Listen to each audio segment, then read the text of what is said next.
Welcome to Wheeler's Vinyl Review.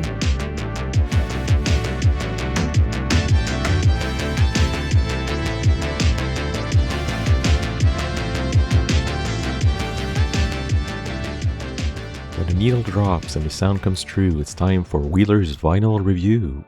Today, we go for Van Halen 5150, the expanded edition. And there's a simple reason for it. They just turned 40. We tend to forget, but 5150 was a seismic shift for the band. It's Van Halen's first album with Hagar replacing Roth. So what I'm talking about today is the 2026 expanded edition, remastered directly from the original master tapes and overseen by the band's longtime engineer Don Landy. One of the smart things they did, they didn't seek to reinvent one of the most commercially dominant albums of 1986. What they wanted to do actually was to honor it, warts and all, actually to create something like a reveal of how staggeringly alive and energized this album is. With this expanded edition, actually, both CD fans and vinyl fans are happy because you get both. On the second CD, you will actually get singles, which are edited versions of Best of Both World Dreams, Love Walks In, extended versions of Why Can't This Be Love, or Dreams, and there are 3 tracks that are drawn from the 1986 tour.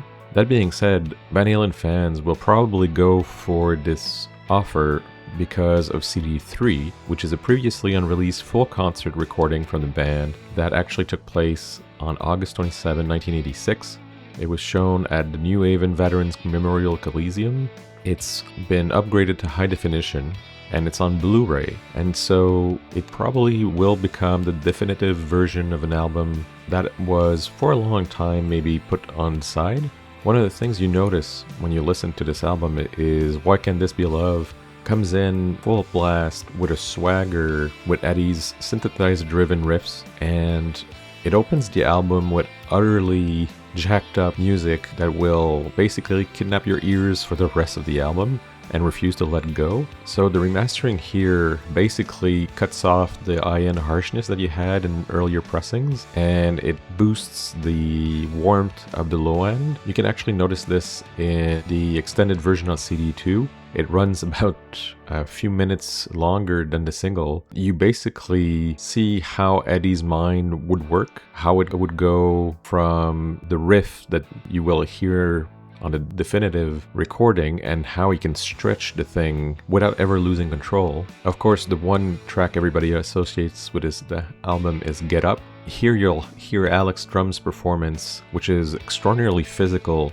You'll hear the snare cracking with a presence that was somewhat buried in the original mix. And Hagar's vocal delivery here is very raw, but it's also very electric. And Dreams, of course, has become almost a hymn of Van Halen songs even 4 decades later. On this album, you really hear the chorus a lot better than you did on the original pressings. Eddie's guitar line weaves around the synths a lot better. It's a masterclass of how he was able to play with emotional dynamics, and the remaster was really done well. And it's also done in a way that a lot of modern remasters aren't, in the sense that the stereo field is what's important. Nowadays things are mostly thought in surround, if you pardon the image. We think in movie terms rather than in music terms.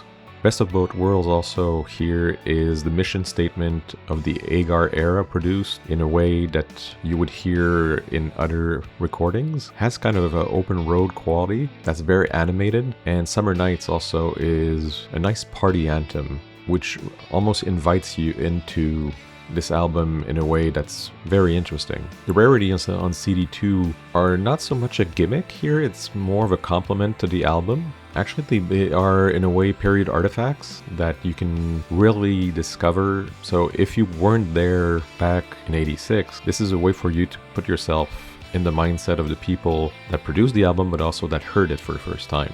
The remaster is done in a way where you really feel the reverence to the source tapes. The one thing that all of you CD fans want to know, and I'll tell you right now, is that he resisted the loudness war tendency that affected most of the remasters of the last 20 years. So he's letting the dynamic range of the original recording almost intact. Eddie's guitar breathes, has physical weight. Anthony's bass, which is in this era rather underappreciated part of the classic Van Halen sound, can actually be heard really well. Plus, you have a liner note booklet of about 24 pages, including a collection of band photography with backstage passes, tour memorabilia, tape box reproduction, the works. So if you're wondering, if I have all Van Halen stuff, do I need this album?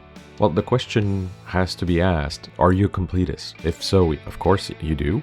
If you have a fan of Van Halen in your family, this could be a great gift because basically it saves you from trying to find different pressing of this album and different remixes. So instead of trying to find CDs and LPs from a different era, you have it all in the box. And it's actually a beautiful piece that goes really well with your collection. It's really well done. The cardboard is not cheap.